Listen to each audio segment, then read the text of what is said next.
maybe speculate that it could be a response to the RNC press conference yesterday, and I should say the non-response from the mainstream media in regards to all of the allegations for voter fraud. But we're glad you're joining us right now, and as always, share this broadcast, tag a friend, because you know, if you've watched the press conference yesterday, I think it set a record for our network for the most concurrent live views on our channel. So thanks to you, that absolutely happened. Of course, so much going down yesterday as Rudy Giuliani and his whole legal team had an earth-shattering press conference, dropping all kinds of evidence of voter fraud throughout several states, as we know that were in these key swing states, laying out the evidence, and then of course the non-response by the mainstream media about what this evidence really is. But I maybe suspect today Kayleigh will address some of that as well.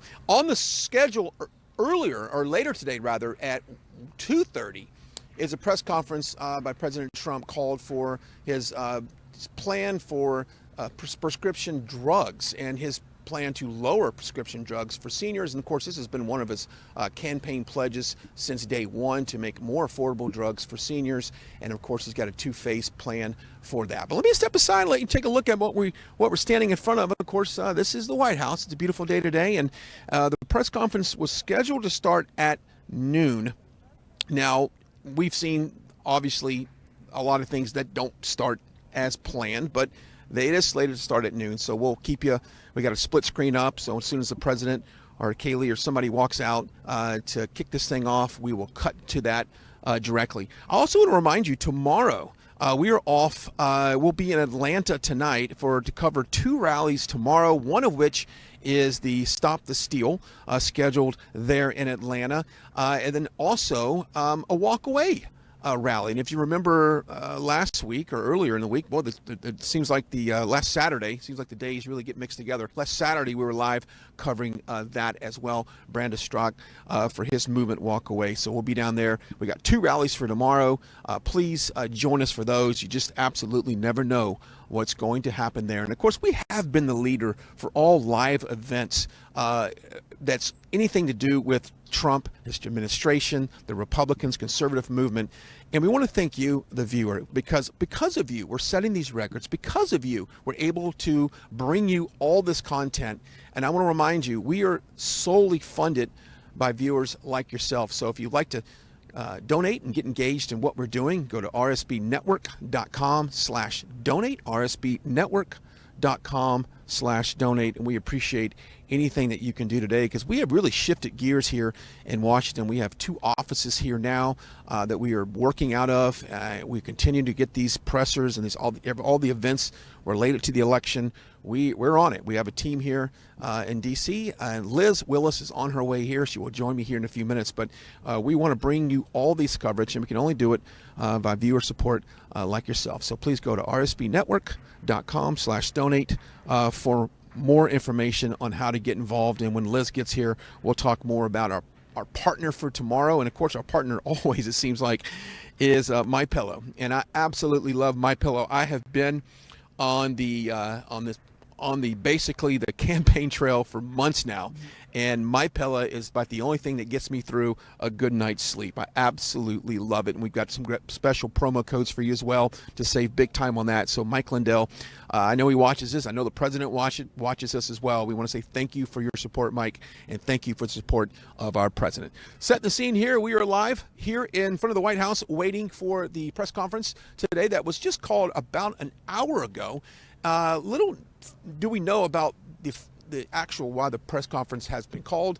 Some speculation it is in regards to the press conference yesterday by the Republican National Convention. You saw Rudy Giuliani and Jenna Ellis and his whole legal team there, Sidney Powell as well. And man, what is some bombshells they dropped on the American people yesterday. And it just seems like the mainstream media just refuses to accept the fact that this election could have been stolen from the president. And this wasn't something that they say was orchestrated at the moment. This is, from what they call, it's been a long time plan to take this election. Of course, Dominion software is key front and center in all of this, as far as the way it's tabulated some of the votes and how mysteriously some of the votes disappeared for Trump and how mysteriously votes appear for Joe Biden. And I've said this from day one when this came out. No matter what your political affiliation is, I think we all want a fair and legal election. I mean, this is the United States of America. We do not live in Venezuela. We do not live in some third world countries where the corruption runs rampant. We have a proper system here for electoral process, and thank God we have the Electoral College, because and our founding forefathers laid that out to protect our voting system here. But anyway, I would suspect she's going to talk a little bit about that today. And of course, a lot of attention on Georgia, a lot of attention in Pennsylvania, Michigan, Wisconsin, of course, Arizona, Nevada. You know, there was a reason why Right Side Broadcasting was out on the road for so long in those key swing states. And the president knew that those states were very important to his reelection. He knew that those states could go down to the wire as far as getting the support. And some of these states, like North Carolina, quite honestly, I think he probably wanted even a larger of a victory than he did. I just refuse to believe that this president was outperformed by a guy that simply did not campaign at all, it seems, the last 5-6 months into the election. And he might have known that this was in the bag to begin with. You know, he had a senior moment at one point and said, hey, we've got the most, voter fraud plan in place. I'm paraphrasing there, but he had a senior moment. We kind of laid out what we're seeing today with the mail-in ballots and ballots mysteriously coming in after the election day. And also, if you mind you, these voting machines can only process so many ballots at one time. I want to say the number is around 3,200 ballots an hour. Well, if you take out machines either breaking down for a few minutes or having to pause for a few minutes, you might get an average of about 2,500 ballots an hour. Well, some of these states were allegedly running 12,000 ballots per machine per hour, which is absolutely impossible to do. It's mathematically impossible to do. Data experts say it is something that they've never seen before, and it just simply can't happen. So we want to get to the truth of all of this. It's all about finding the truth, and whether or not, and I'd admired the Trump legal team by saying this. I know Jenna Ellis has said this before, that it's not necessarily about Joe Biden or Donald Trump. It's about the voting process we have in this country. And if we don't hold the integrity of this process, then we are simply a third world country, despite what we think we are. We cannot let this go by. So that's what this is all about today. And I imagine later we'll be back up live at around 1:30 Eastern time as well. Heck, we might just stay live the entire day as a second press conference for President Trump about his prescription drug plan. He's got a two-phase plan to lower the cost for seniors. And of course, that's been one of his campaign messages from day one, was to bring affordable prescription care to our seniors, and he's been up against Big Pharma. We've seen that. He said there's no one that fights Big Pharma than me, and he stepped in front of those big companies and to basically lower the prices for drugs and make them more affordable. As we all know, we have someone in our life right now that is dealing with medication. And a lot of times when the economy gets tough and we've seen the lockdowns, we've seen people's incomes drop, you have to make a decision. Do I buy medicine, or do I pay my rent? Do I pay my mortgage? Do I pay my car payment? Do I send my kid to college? And those decisions are made every day right in this country. So this is one of the promises the president has done to lower drug prices, and hopefully he'll do just that. All right, so we are live. Let me just step away and take a look at the scene here. If you're just now joining us, we're live in front of the White House, getting ready for the press conference called rather quickly, within the last hour or so, by the press secretary. So we'll see exactly what that's all about. And of course, I'm only speculating that she is going to address the media, and that might be one of the reasons why that I don't see a lot of the mainstream media in the press room when I just walked in there earlier. Maybe they're not. I don't know, maybe this is one of the things they don't want to come to today. Joining me now is the amazing Liz Willis, who have walked several blocks to come to me. But hey, we're out here today. It's a beautiful day. And of course, we both got the notification that press conference was called. We said, let's go handle it. I've walked around. Some say she's going to address. We both watched the press conference. We're arguing over what she's going to be talking about today. Yeah. So you were there yesterday. What was the tone like in that room? I mean, it seemed like they were very much in front of a hostile audience. Yeah, absolutely. That was one of the main things. One of the main, I guess my main takeaways for the day was, wow, I feel really bad for these guys. It was very hostile. You could see it from the questions at the end from the media, especially the young woman at the very end, the very last question. The room was very serious. I mean, those lawyers, the legal team that came, they were prepared. They had their facts. And just from their nonverbal communication, the body language, I think they've been stressed out. They've had a lot of work in front of them. They are doing everything by themselves, and they're really calling on the media to try and help.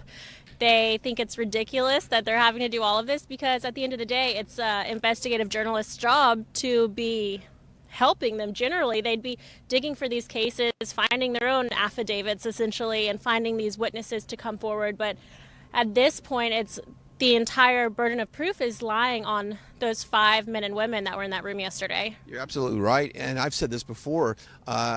It doesn't really matter what the court of public opinion is right now. It really matters what the court rules in favor of all of this. I mean, of course, he is up against the world. He's up against many people in the Republican Party. He's up against many people, many Democrats, many independents. He's up against the media. So at the end of the day, Liz, you and I can just hope and pray that the courts see the evidence that's been laid out, because you've heard it and we've heard it. I mean, with the machines, with the Dominion machines processing 12,000 ballots an hour, which is statistically impossible. That's what they did. The mail-in ballots that weren't verified and refusing to let election officials weigh in on what's going on. Hopefully, all of this is considered by the court.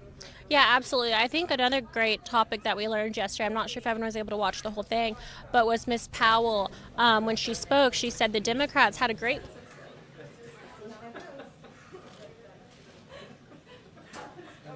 President Trump, the overwhelming amount of votes that actually caused the Dominion systems to glitch. So essentially, if President Trump didn't have such a red tidal wave of votes coming through, it would have been able to handle switching all of those votes flawlessly. Right. Oh. But it was overwhelming, and it caused that glitch that you saw simultaneously throughout multiple different states. So it's going to be really interesting to see how they prove that, especially in a court of law. But if that happens, I mean, this is going to shake everything up. And I love the fact, and I said this earlier, about this is not about Donald Trump or Joe Biden. This is about our election process. And if we don't keep it legit, keep it legal, keep it clean, then what is the future of this country? I mean, you look back at this Dominion software, Liz, I can only imagine now that some of the squad and some of these leaders we see in Congress that you just go, my goodness, how in the world did some of these people win? Liz, they might have won through the Dominion software. There's election races that go on. And you've seen the Kim Klasichs of the world. You've seen some other people rise up and fight some of the people in the squad, and they've lost. But you thought, well, did they really lose?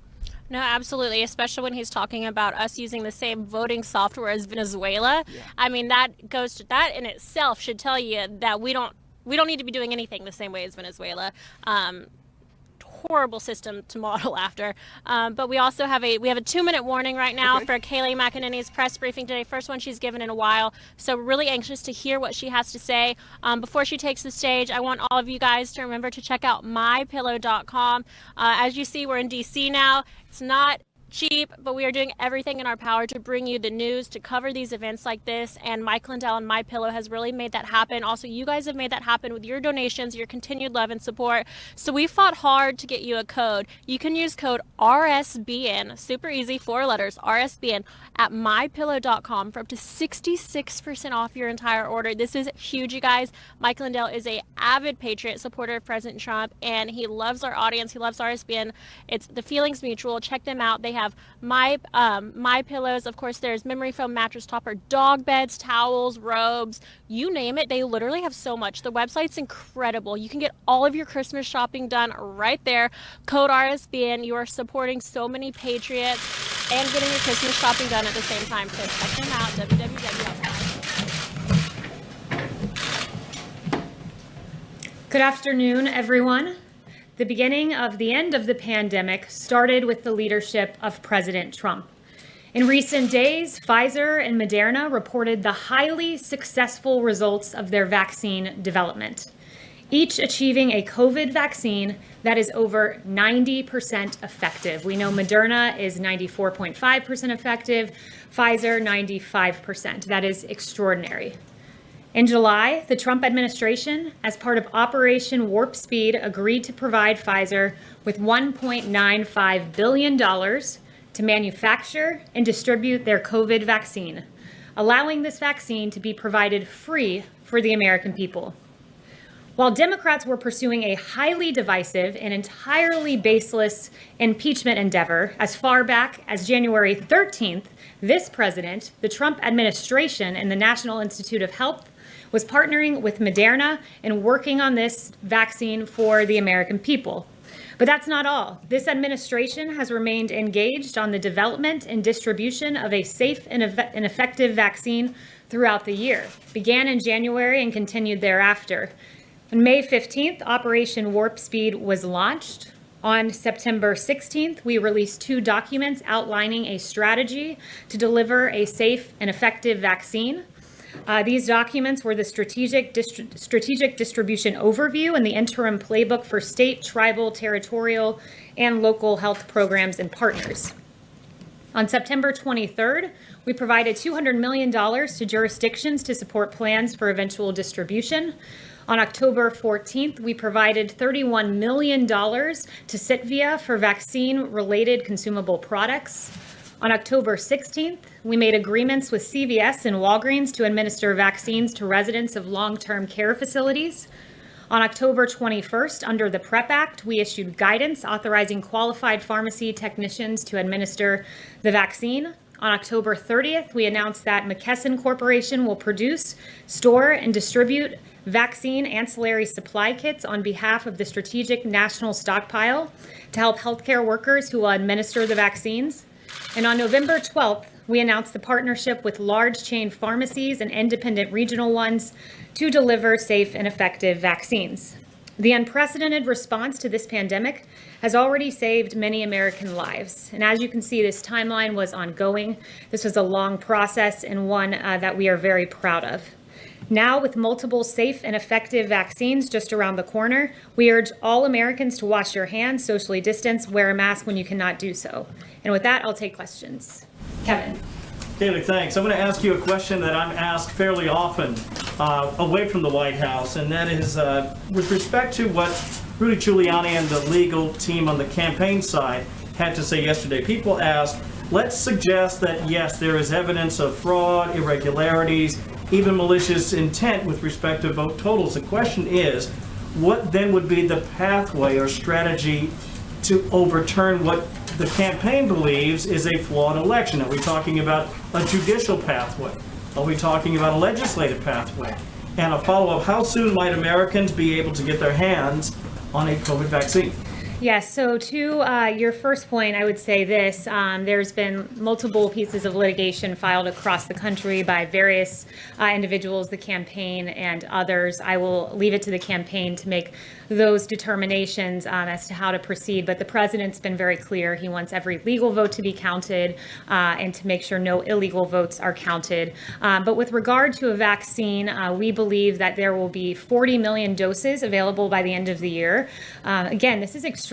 This is the fastest vaccine in history by fivefold. It's really extraordinary progress. You've heard Dr. Fauci, among others, say that, and it was only made possible because of this president who said at the same time I'm pursuing a vaccine, I'm going to do something novel. I'm going to manufacture it. So many American lives will be saved thanks to President Trump and the great work of Operation Warp Speed. Can I follow up one more? Just one thing about the COVID vaccine. Is there a concern inside the White House that a lack of working with a potential or presumptive President-elect Biden team will somehow slow down the distribution of the COVID vaccine? Yeah, I'm glad you asked that question. It's an important one, and not in the slightest, because in fact, I did hear the former vice president say yesterday he was concerned about not being able to distribute a vaccine. He shouldn't be. Maybe he hasn't seen, but we have publicly available that plan that I mentioned in my opening. It's the COVID-19 vaccination program, the interim playbook for jurisdiction operations. This is publicly available if the former vice president would like to read through it. Beyond that, I would say that we've already, going back months, partnered with the 64 jurisdictions in this country to make sure that they each had individualized distribution plans. Those have been assessed. Those have been made certain that they're good and operational. So this work has been ongoing. There's a distribution plan in place, which is why you heard General Perna say yesterday that within 24 hours of getting that EUA, the emergency use authorization, we will be able to distribute this all across the country. When are you going to admit you lost? Yes, Kevin? Yeah. Sorry, Mario.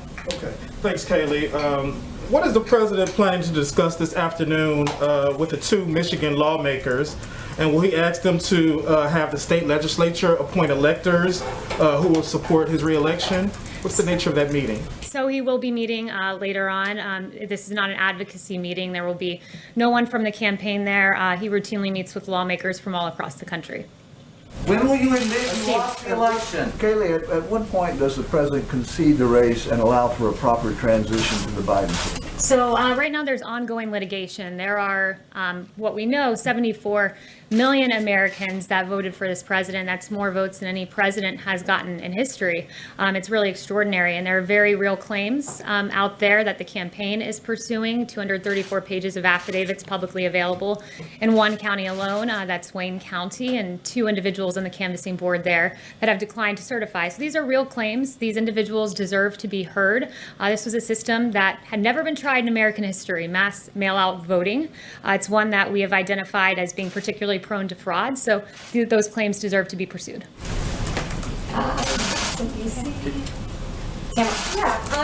Has anyone from the White House spoken with GSA, with the director of GSA, about the timing of ascertaining who the next president will be, and has any pressure been applied to her?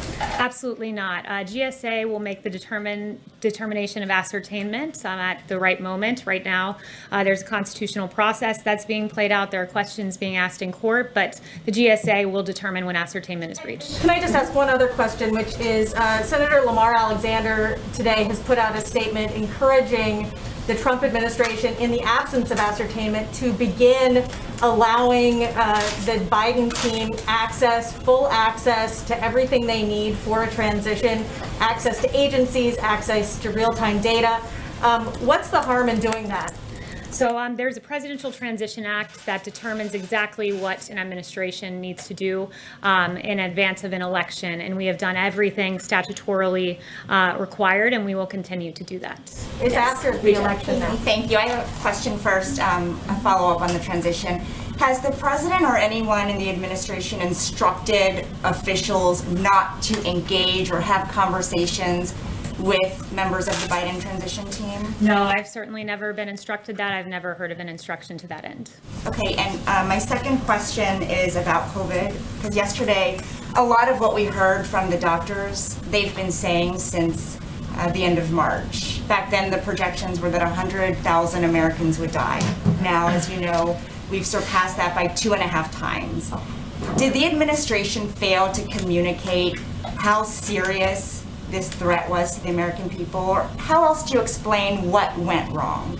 Look, I would say the initial projection that our doctors gave us was 2 million people that would lose their lives. And it's a tragedy anytime one life is lost, but we are far below the 2 million that this could have been. We took very aggressive measures at the beginning of this with the China travel ban, creating the greatest testing system in the entire world. Therapeutics, the fact that we have 6 working therapeutics right now, the fact that we continue to identify more and more, the fact that I believe we have a chart on this, a fatality chart. It's deaths by 100 for age and month. And as you can see, deaths have come down for every age group. And for those over 70, that red line, is a testament to what this president has done. Therapeutics monoclonal antibodies, that is a recent one, that reduces hospitalization in high-risk seniors with moderate to mild COVID by 70%.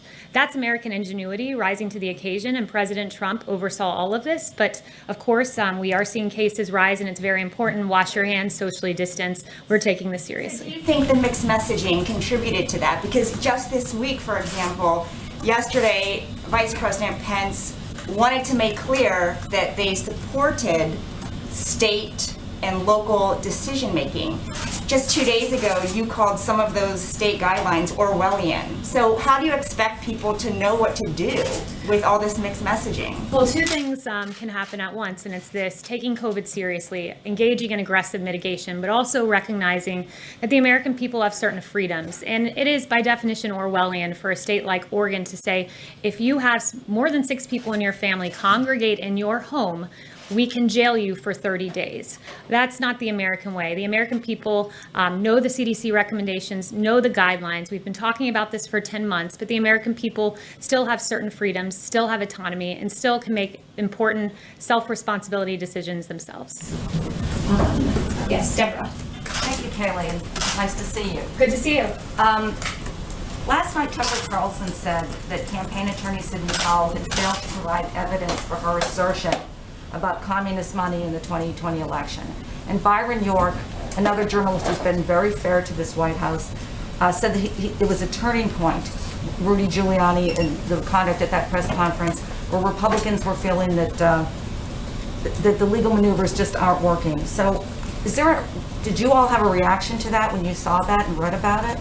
Again, that would be a question for the campaign. We at the White House are aggressively working on COVID, winding down the wars in Afghanistan and Iraq, among other issues. There will be a drug pricing announcement later in the afternoon as well. Okay, since I'm the pooler, could I ask a question for Jackson Richmond of the Jewish News Syndicate, who couldn't be here because of social distancing? And his question is about Jonathan Pollard. His parole conditions are set to expire tomorrow. Is the president willing to commute his parole conditions or pardon him if the DOJ extends Pollard's parole? Have you been getting any calls from the Jewish and pro-Israel community to take action on this case? I haven't heard about that. I haven't looked into the particular case, but if he shoots me an email, we'll take a look at his question. Thank you. Yes. So back to the topic of concession, like we said earlier, is there something that the president needs to see before making that call? Is it the end of these lawsuits, whenever they do wrap up, all of them, states certifying results or different counties, or December 14th when the Electoral College casts its ballots? Look, the president, again, is pursuing ongoing litigation, taking it day by day, and we'll wait for that litigation to play out. So just to clarify, it's the end of that litigation that we would need to see before getting a call? There's an entire constitutional process of electors casting their ballots, and I will leave that to the president. Yes. Chanel. Thank you, Kayleigh. Contrary to the court of media opinion, there is real-time data showing vast irregularities in the voting system that we have watched over the last few weeks. I asked this question of the campaign, and I ask this of you now, the White House. Where is our FBI in this entire scheme? Are they looking at any of the evidence that this White House or the campaign have presented in terms of real-time data evidence of voter irregularity? Where is the FBI? Yeah, I would refer you to the FBI on that, to the DOJ on that. There's spoken with the FBI in the last 3 weeks? Not that I'm aware of. But look, I would say that there are real questions on mass mail-out voting. We have put those questions forward, and we said this for the better part of a year. There was a bipartisan commission that talked about and identified the real potential for fraud with mass mail-in voting. Also, something that I would note is just we talked a lot about transfer of power in the election, and it's worth remembering that this president was never given an orderly transition of power. His presidency was never accepted. In fact, before his election, we know Crossfire Hurricane was launched by Peter Strzok to pursue a baseless allegations about the president's ties with Russia. That's before he was president, trying to subvert the will of the American people. We know in August, Peter Strzok wrote a text message about an insurance policy against a Trump presidency, once again trying to silence the voice of the American people. In 2016, we know in October that there was a FISA warrant taken out to spy on the Trump campaign. And then the American people spoke. and they spoke commandingly in electing President Trump despite all of the odds. And what happened after he was elected? You had 70 lawmakers say we're not coming to his inauguration, Democratic lawmakers. You had Elizabeth Warren saying we're going to attempt to obstruct the Trump transition by urging the Government Accountability Office to investigate the incoming Trump transition. In January of that year, you had President Obama have a by-the-book meeting where they talked about the Logan Act, using that act to go after Lieutenant General Michael Flynn. Just before the inauguration, you had BuzzFeed promoting and publishing this bogus Steele dossier that's been widely debunked. And then for 2 years, you had the basis Mueller investigation, which searched for collusion, found none, and exonerated President Trump. While in 2016, President Trump became the duly elected president, many sought to undermine him, discredit him, delegitimize him, and deny his victory. There were no calls for unity. There were no calls for healing. So while every legal vote is counted, let us not forget the inexcusable transition or lack thereof that President Trump had to endure in 2016 and 4 years into his presidency. Thank you, everyone, for the very good and substantive questions today. Do you understand that you lost? I don't call on activists. I'm not an activist, and you've been taking questions since October 1st, and you just took a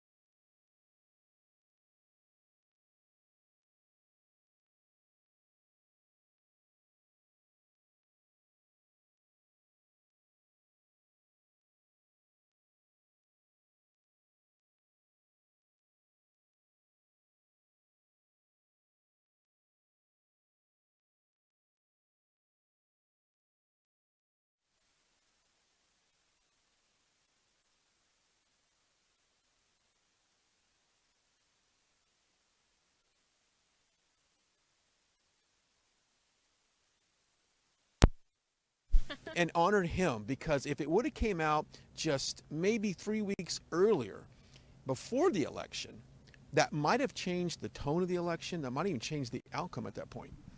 Yeah, no, that makes sense in an ideal world, but unfortunately what we're living in right now is absolutely insane. The left wants to twist everything. Once again, we've seen these death rates with coronavirus, and I think just last week someone fell from a ladder, a construction worker fell from a ladder, broke his arm, and I think died. I don't know, long story short, it was coronavirus related. Yeah. You know, so watch you get sick 2 months after taking the vaccine, and it's going to be Trump's fault. So there's literally nothing he can do. In summation, there's nothing he can do to make people happy, even Operation Warp Speed. Yeah, even though getting a vaccine to millions of people in a matter of hours as well, he's pledged that. Also, a little bit of talk in there as well about the election and about the press conference yesterday. You heard a couple questions from reporters at the end of this that said, you know what, why is there so much pushback, and has the FBI gotten involved with this? Because maybe this is something the FBI should look at. And I think at this point there has been no correspondence between the president and the FBI, but we can all kind of agree that something very mischievous went on. Very mischievous, and Chanel has mentioned it yesterday. It was her question today. It's her question. She wants to know, where is the FBI? It's a great question, a valid question, and hopefully they step up to the plate soon and address the American people, because these are very legitimate questions. There is proof, over 200 pages of sworn affidavits made public to the American people, and yet no one's talking about it. Media is not covering it, but this is the White House, and these are American votes. Every single vote matters. Yeah, it does, and we even talked about the rate that the ballots were inserted in the machine, and mathematically and statistically it's impossible for that to happen. And of course, with all that evidence mounting up, it really doesn't matter what the public court of opinion is. I think we can all agree that there was some type of wrongness done in all this thing, but really it's what the courts decide later, and that's ultimately what decides the president. Yes, thank you.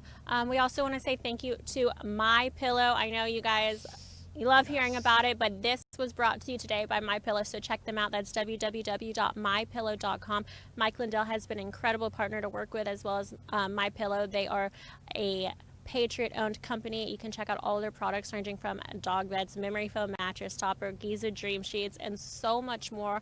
Over 100 products to choose from on their website. That's www.mypillow.com. We've worked vigorously to get the best code possible because we love saving money here at RSBN. Use code RSBN at checkout for up to 66% off your entire order. You will not regret it. Christmas is right around the corner.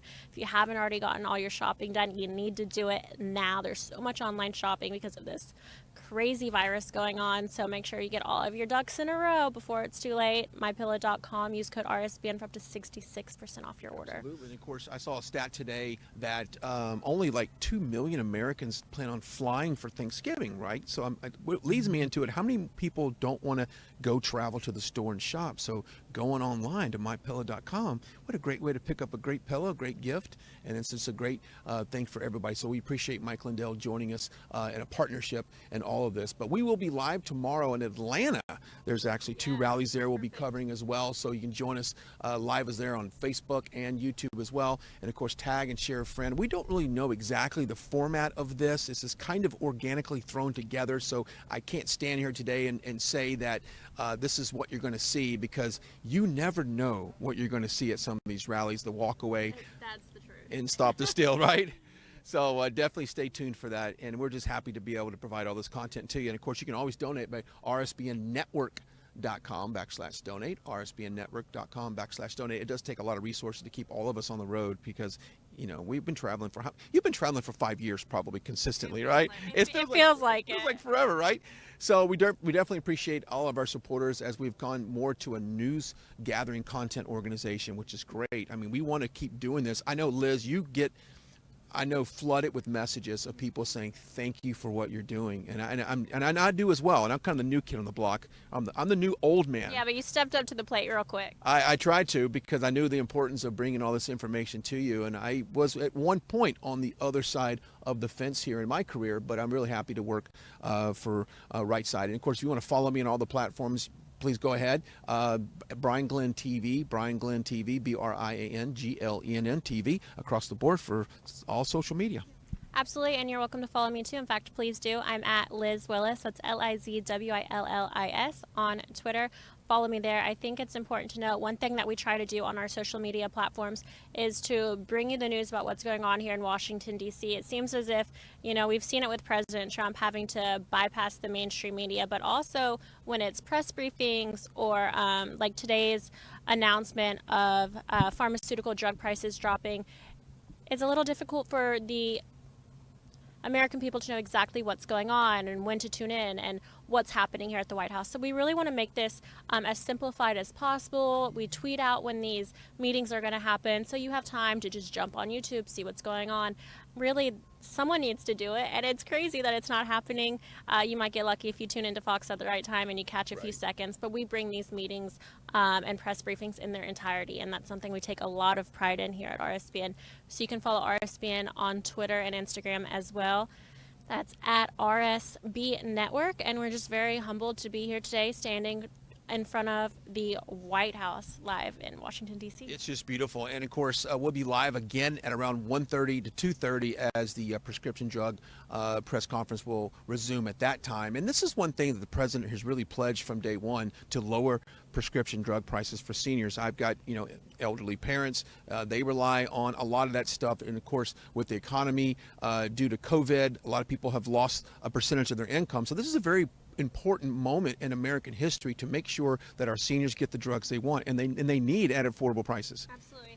And not just seniors. Today is for all Americans, lowering prescription healthcare prices for all Americans. It is huge, and it's one of my favorite things that President Trump's done with his administration so far, because being able to travel, whether it be Mexico or Europe, and you need antibiotics, it's happened to me multiple times, you can go, you get a prescription, sometimes, and you go and pick it up, and it's $5-10. Isn't that amazing? I just had 2 months ago, I had to pick up some prescriptions, and it was like $2.10, and I actually felt guilty paying that. I'm like, I should be paying more, right? But that's with insurance. That's with insurance, but it is very important that we're very competitive in the world stage as far as our prescription drug plans and prices. And so this is one thing that I really admire the president for stepping up and doing. Of course, he's doing all this amidst the investigations and all, the last 4 years have not been easy for this president. I mean, she started off by saying that. I mean, from day one, the Democrats and the squad, they've all come for this president. They try to basically undo the 2016 election, even up into this day. So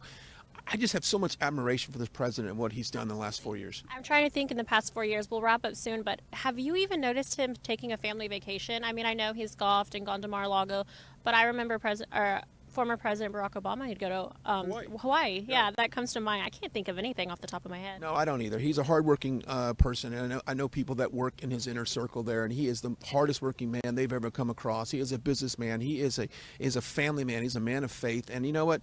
He's doing what he can do right now for this country, and I think it's up to all of us to pray. On that note, I think it's a good time to sign off. Remember to pray. We love you guys. God bless. And we will see you back here in about 1 hour for President Trump's 2:30 briefing on lowering healthcare prescription drug prices for all Americans. Right Side Broadcasting Network, Liz Willis and Brian Glenn. We'll see you later.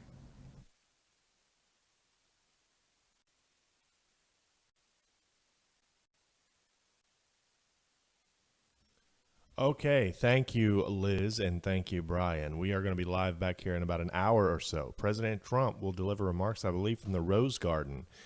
In about an hour, we'll be live again here from the White House. We are climbing on up those stairs. We have come full circle here at RSBN. We used to only dream of being here at the White House, and we haven't quite got the access that we want yet, but we're working on things, and we want to thank all of our viewers who make it possible. You know, we're known as the rally company, that we're always there for all the Trump rallies. And, you know, now we're trying to, now that the rallies are over, we're doing different things. We're going to be out in Atlanta tomorrow for the Stop the Steal rally. We're also going to be there for a walk-away rally downtown at the CNN Center tomorrow. And we're just going to be all over the country. We're doing a bus tour with the Women for Trump on November 29th through December 12th. We're going to be all across the country bringing you live events. This isn't cheap, and that's why we ask for your help. We continue to ask for your donations and help, because that's how we get there. At rsbnetwork.com/donates, the best way to help. Also, MyPillow, Mike Lindell. We're teaming up with Mike to do that bus tour, and he has been such a great partner with us. So if you want to support us as well, go to mypillow.com. 66% off. That blows Fox News' discount away, by the way. If you want to go to mypillow.com and enter offer code RSBN at checkout for 66% off. I've loaded up on my Christmas gifts already. So if you're a family member watching this right now, you're probably going to get MyPillow. So just letting you know. All right, we'll see you back here then. God bless. See you back in about an hour for President Trump's remarks. Stand by.